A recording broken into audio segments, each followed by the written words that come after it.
This video is brought to you by PPLIR Europe, a not-for-profit community of European general aviation pilots dedicated to helping ourselves and others to use our licenses to the full.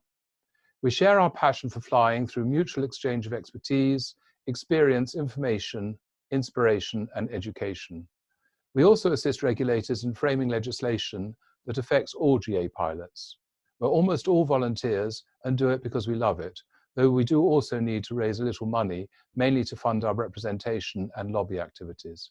Please join us, improve and broaden your own flying, enjoy belonging to a community of like-minded pilots, and help us represent you.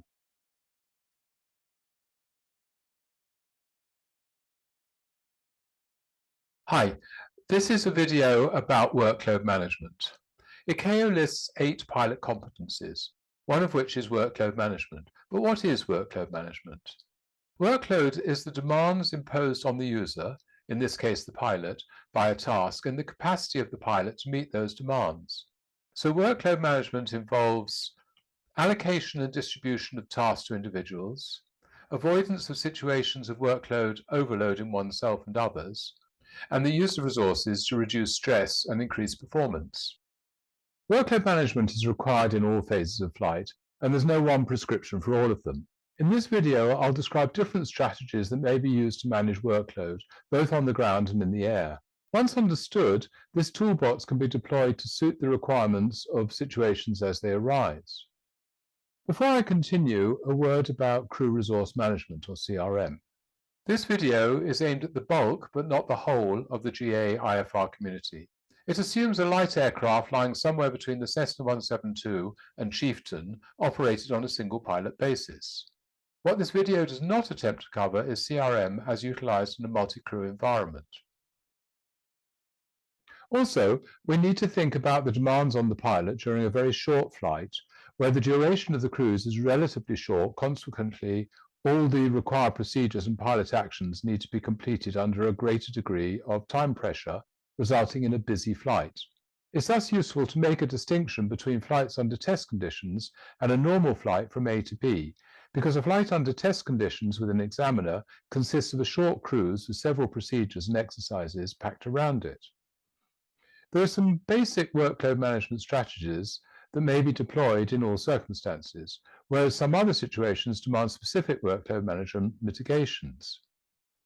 As you'll remember from this well-known chart, if you look at a pilot's performance against his arousal level, there is a graph with a peak. If he is under-aroused, he'll be bored, won't correct errors quickly, will not be looking for problems, and will fly inaccurately, leaving out important tasks. The ideal operating zone leaves room for some spare capacity, but keeps the pilot occupied enough not to become bored and overlook issues.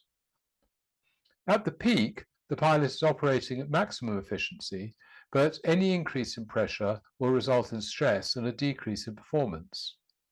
Performance drops off quickly above the peak, resulting in fixation, neglect of some tasks, poor situational awareness, tenseness and overreacting, and loss of sensory input, particularly auditory.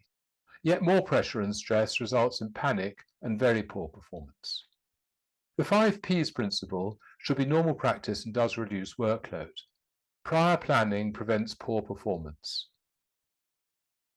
Preparation should always be completed in advance for the knowns. For example, something as straightforward as researching frequencies that will be required in the air and having them close to hand or rehearsed into long-term memory eliminates the need to divert attention to a plate or other resource. Sometimes the departure clearance includes the phrase "next frequency when advised," and of course it's then clear. But in an IFR environment, it's usually not obvious what the next frequency will be. During departure at a large commercial airfield, the tower controller may hand you over to any of radar, departure, or director, depending on the circumstances. And you can bet your bottom dollar that if you've put one of them into standby, then you'll be handed over to another. Be ready for any of them. Self-briefing SIDs, STARs, and IAPs in depth before flight will not remove the need to brief them in the air at the appropriate time, but will make the process easier, more efficient, and less prone to error. The same is true of the weather, NOTAMs, etc. The time spent before you go will save workload during the flight. Situational awareness is a competency in its own right, as well as forming part of the workload management toolkit. It comprises three components: the perception of the elements in the environment within a volume of time and space, comprehension of their meeting, a projection of their status in the near future. Aim always to place yourself ahead of where the aircraft is now. This can simply be an exercise in creating or building time, such that you have more time in which to do stuff. It might be as simple as slowing the aircraft down or taking a longer path, for example by rejecting shortcuts or asking for a hold. You're trying to buy time later by using it when it's plentiful, using periods of low workload to build situational awareness. Situational awareness is the first thing to go as you get busy, and the busier you get, the more focused and blinkered you become. Advanced warning not only of what frequency is coming next, but many other important pieces of information such as QNH, runway news, where your aircraft is likely to be in the landing sequence, etc., can be gleaned from listening to ATIS, looking at TCAS or ADS-B, and listening to transmissions intended for other aircraft, if they're in a language you can understand. As soon as a relevant and important piece of information is heard, it should be noted, but care should be taken not to rely completely on transmissions intended for others, as circumstances change quickly and caution is required. Notwithstanding, situational awareness remains a good indicator. The execution of periodic checks, such as free-die, during quiet periods means that the pilot will be able to stay ahead of the aircraft, so being able to choose when any action, such as changing tanks or putting in standby frequencies, are done when greater mental capacity is available. Delegation is the moving of workload to an appropriate resource. Of course, a single pilot operation often precludes delegation, since the available resource may not be appropriate. It's not sensible to ask a non-flying passenger to complete an aircraft check A while you complete other tasks. However, when flying with other qualified pilots, consideration can be given to sharing the workload. Delegation can work in a reactive sense as well as in a proactive sense. Having a qualified pilot on board can also be very useful in the event of reacting to in-flight events, for example, when investigating a suitable airfield in the event of an unplanned diversion. Delegation during flight in an ops normal condition is very much a personal decision by the pilot in command. We should remember that we're talking about single pilot operations, and some aircraft commanders have SOPs which don't allow two pilots who are not formally trained in multi-crew operations to impersonate a two-crew flight deck in a single pilot aircraft. Others consider it a major contribution to safety. But wherever you sit on this spectrum, what is vital is there should be no confusion caused by poor, unclear delegation. One scenario that can cause difficulties, or even danger, is where the command gradient is unclear. This can arise, for example, where the passenger is more experienced than the commander, such as being an off-duty instructor, having many more hours on type, or having a more senior license, but also where the aircraft owner or airport manager is on board. Clearly, then there is likely to be some doubt about who's going to take responsibility, especially in unusual and emergency circumstances. There is a danger of assumed knowledge. Because your colleague has an obvious abundance of knowledge and experience, you assume he knows more than he does. I used to fly with a Concorde training captain, whom I took therefore to be a sky god, until one day I asked him to file a flight plan, which he had never done and didn't know where to start. An effective tool for managing workload in a single pilot environment is to delegate the task of monitoring and cross-checking actions. A qualified pilot can act as a second pair of eyes and a second brain, monitoring the flight and the actions of the pilot in command. But there are other resources to which tasks can be delegated, the most obvious being the autopilot. Flying the autopilot is a skill in its own right, and I've made a video about that, there's a link below, but it does allow the pilot to think less about the minutiae of controlling the aircraft, which is a second-by-second occupation, and think more about the overall management of the flight. That assumes, of course, that you know how to use it. If you try to use an autopilot you don't understand for the first time when workload is building, you're almost bound to make matters worse. Part of preparation and of buying time later is to learn to use the autopilot when you have plenty of time. Another resource available is ATC. Under normal operations, we're expected to follow procedures and be reasonably self-reliant. But when things get difficult, such as a technical emergency, a fuel shortage, or weather problems, A lot of the workload can be moved to ATC to find you somewhere to land or to suggest alternate routings. ACCOs are trained for this, indeed undertake regular refresher training, and you should never be too shy to ask. Finally, you can delegate to airfield operations and handling agents, both on the ground and in the air. Let them tell you which fuel supplier takes what payment method. Let them make sure that there's a hotel or taxi available. Let them find baggage trolley and chocks. You pay them enough, use them. Monitoring is a form of delegation, but deserves separate attention. In a single crew environment, agreeing with a second qualified pilot to monitor your actions in the air can reduce the possibility of slips, that is, when an action is completed incorrectly, for example, transposing digits in a frequency, or lapses, that is, when a pilot forgets to complete an action, such as lowering the wheels. Again, I emphasize that attempting to operate in a multi-crew fashion when not trained should be avoided. Monitoring can be done by agreeing how it will be completed, including how slips and lapses will be advised.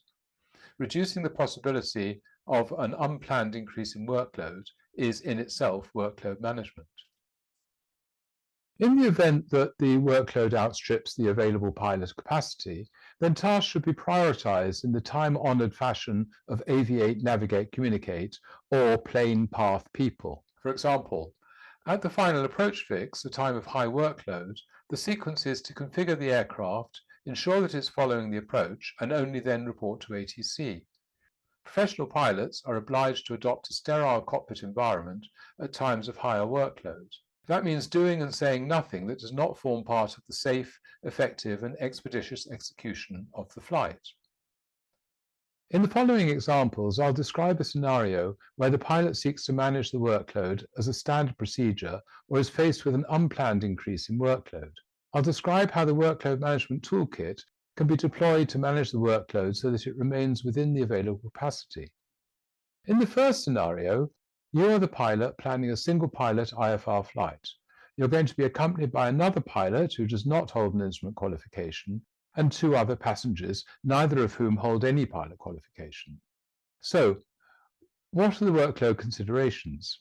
You have a number of planning tasks to complete, and you decide to categorize these into those tasks that the non-pilot is capable of completing, those that a non-instrument qualified pilot is capable of completing, and those that you must complete yourself. You agree a point to review the planning. What workload management techniques will we use? On the basis of the analysis I just suggested, you decide to delegate to manage your workload. You delegate the destination ground transport and accommodation plans to the non-flying passengers, and you ask the non-instrument qualified pilot to download the airport plates, establish PPR, complete the mass and balance for the outbound leg, and so on. You complete the remaining elements of the planning. Having collated the delegated inputs with your own, you conduct a complete review of the plans to establish that all elements of the planning have been completed. You return back to your passengers and advise them that initial planning is complete and that you want them to remain responsible for the planning items in the event that changes are required. The second scenario I'll take as an example is the rush departure. You have an important business meeting to attend mid-morning. You arrive early at your international airport base to find unforecast fog with RVRs of 50 meters. There's no other way of getting to your meeting, so you start making calls to mitigate your non-attendance. But while you are fully engaged doing this, the RVRs begin to improve. Your minimum RVR for departure is 400 meters. As the RVRs reach 250 meters, you decide to taxi to the hold in the hope and expectation they will reach 400 meters by the time you get there. So, the workload considerations in this scenario. Because you've been focusing on making business calls, your normal assiduous pre-flight preparation has been put to one side. You must now ensure that everything important is done, but done quickly. You've no one in the aircraft to delegate to, so your focus is on prioritization and self-monitoring. Because of the difficulty in taxiing and very low visibility, you'll not be able to undertake any other tasks while taxiing, so you must also focus on preparation, especially for takeoff and departure. The workload management techniques used in this example are to take some of the pressure off you. You delegate to your colleagues at the far end to change your taxi booking and to warn everyone at the meeting that you're going to be late, to buy time and not to cut corners. If you have an IFR pilot friend at the end of the telephone, you could delegate to them finding a takeoff alternate, as a return to the departure field is not available. At the forefront of your mind is that this is exactly a scenario where important actions and checks are missed, so you decide unusually to follow the written checklist for your Check A and cockpit preparation, including asking for your clearance, so that you can load the flight plan. You might decide only to enter the plan as far as the top of the SID or the top of the climb, as you can enter the rest in the air. While you taxi out, you very firmly apply the maxim to aviate, navigate, communicate, and do nothing but follow the yellow lines, and check on safe taxi that you're following your clearance. At the hold, you again use the written checklist for power and pre-takeoff checks and force yourself to self-brief the takeoff. The message is that your meeting will not happen if you're not there. It's better to arrive late than dead. Now, let's take pilot illness during cruise as a scenario. We're flying IMC IFR from Ostend to Warsaw in a Piper Arrow with a non-pilot but generally competent passenger. There's a cloud base of 5,000 feet and we're at flight level 80. An hour into the flight, the pilot develops migraine symptoms, including visual disturbance, difficulty in remaining focused, and severe headache. She has taken medication, but it's yet to become effective. She knows from experience that it's sometimes more effective than others. The workload considerations in this case are that the pilot has sufficient situational awareness to recognize that she's likely to omit important actions and could become seriously incapacitated. She considers it important to land as soon as practicable while she has the capacity. She must also brief the passenger to be able to assist while she can still fly, and do their best if she becomes completely incapacitated. This includes getting into VMC to improve the passenger's chances. And the workload management techniques. There's a huge tendency to rush, even panic under these circumstances. The feeling that the pilot could become incapacitated at any moment can lead to rushed and rash decisions. Indeed, the non-rational part of the brain, the amygdala, can take control.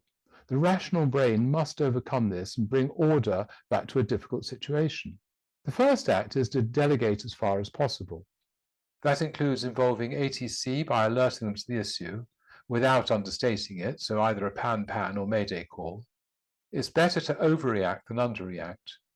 Prioritize making the situation as manageable as possible for the passenger.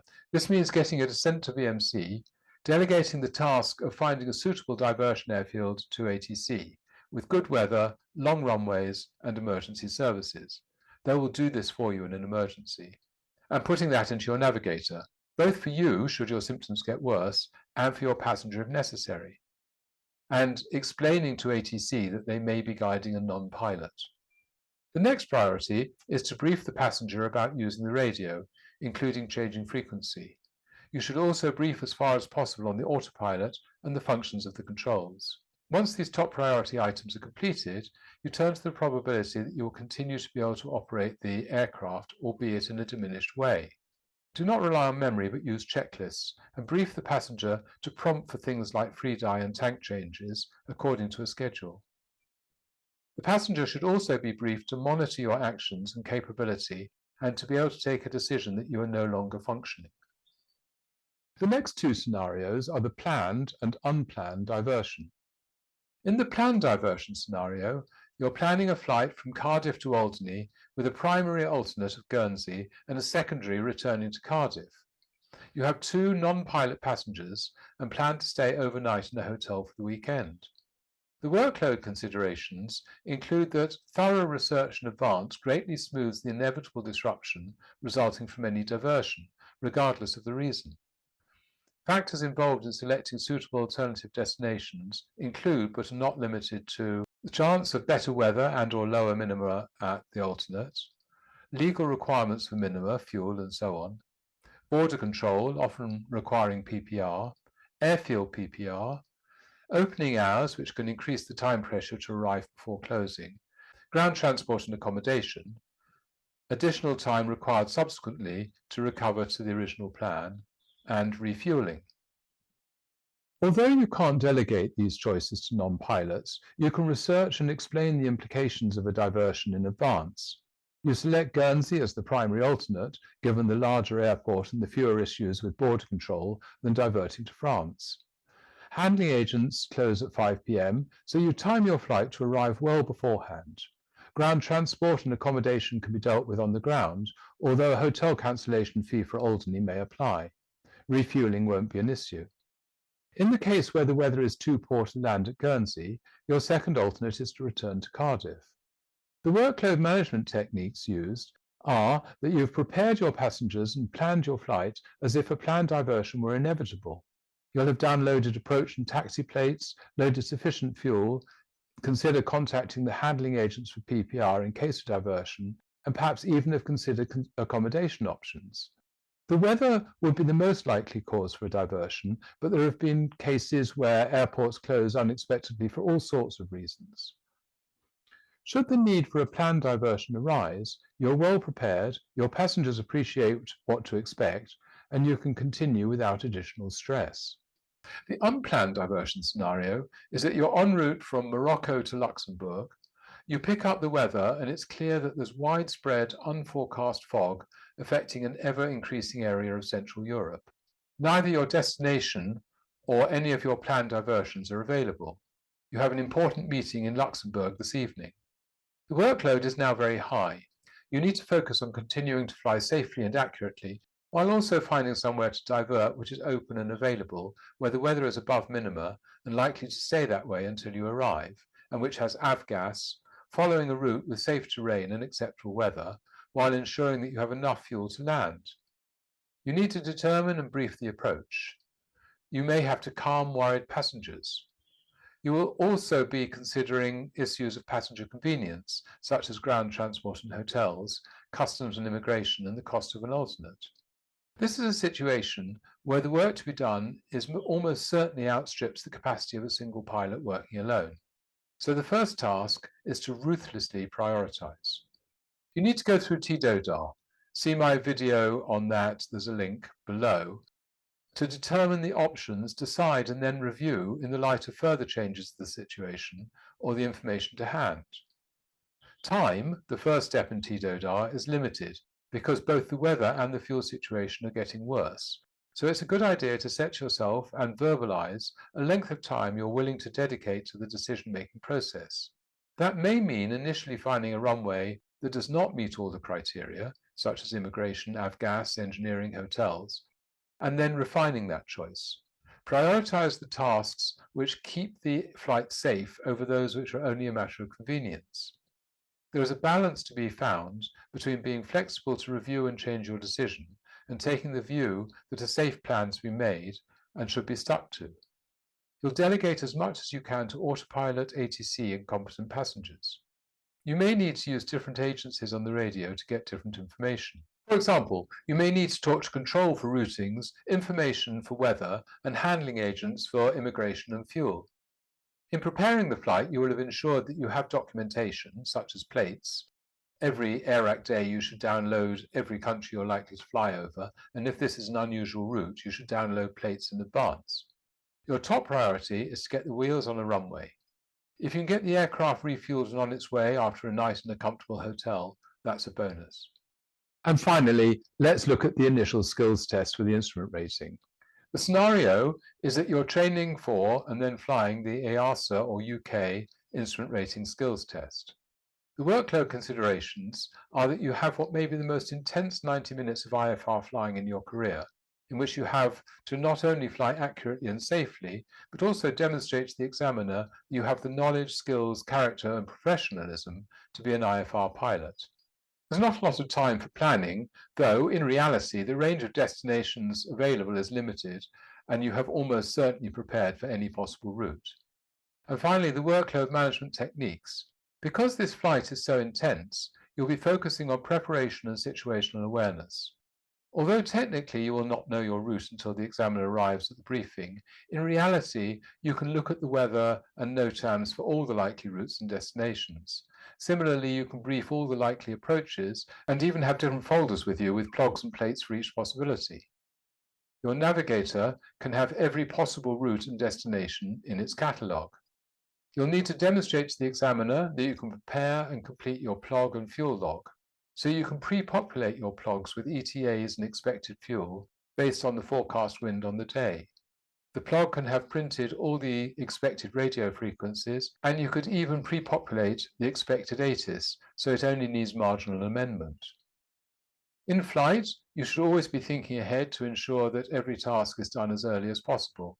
This includes picking up the ATIS, getting the expected frequency in the radios and navigation system, identifying radio aids, doing rain checks, populating the plog, planning headings and times in the hold and procedures.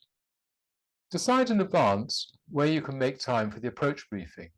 You will have done a generic briefing before takeoff, but you still need a couple of minutes, and this is a good example of buying time. As soon as you know which approach you're making, start looking for an opportunity to brief. Even better, have that time built into your program, for example, immediately after picking up the ATIS. If you do make a mistake, put it behind you. The examiner may not have noticed, or indeed may choose not to notice if the rest of your performance is good. So don't undermine the rest of your workload management by adding stress about moments past. Even if you failed that section, you need to focus on making it a partial failure. If you find yourself with nothing to do on a skills test, you've missed something. You need to find that something. So, to summarize, aim to reduce the risk of workload overflow by thorough preparation and planning, thinking ahead, delegating where possible, including making use of a passenger to monitor your actions in a pre-agreed method. In the event that workload outstrips available pilot capacity, prioritize your activities in the time-honored fashion of aviate, navigate, communicate. I hope you found this video useful. If you have, then recommend it to your friends and watch out for the next one. See you in that one.